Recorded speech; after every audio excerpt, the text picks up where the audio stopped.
আওয়ামী লীগও দেশের জন্য উন্নত করছে, এটা আপনারাও দেখছেন।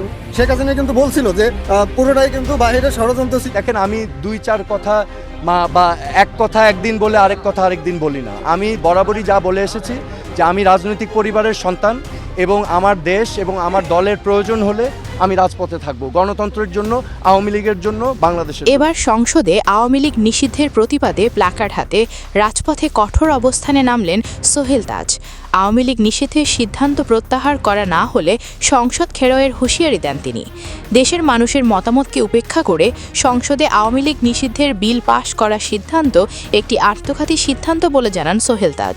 এছাড়া 2004 সালের 4 দলীয় জোট সরকারের আমলেও নেতাকর্মীদের ওপর নির্যাতন ও মামলার বিরুদ্ধে রাজপথে লড়াই করার কথা স্মরণ করে তিনি বলেন, ঠিক একইভাবে তিনি এবারও গণতন্ত্র ও আওয়ামী লীগের জন্য রাজপথে থাকবেন। আমি রাজপথে ছিলাম 2001 সালে, যখন 4 দলীয় জোট সরকারের শাসনামল ছিল।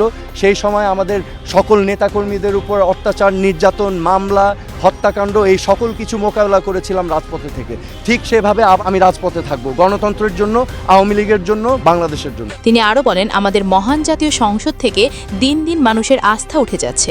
আওয়ামী লীগ নিষিদ্ধ করে একটি বিতর্কিত ও আত্মঘাতী সিদ্ধান্ত নেওয়া হয়েছে, তাই রাজপথে নামতে বাধ্য হয়েছি।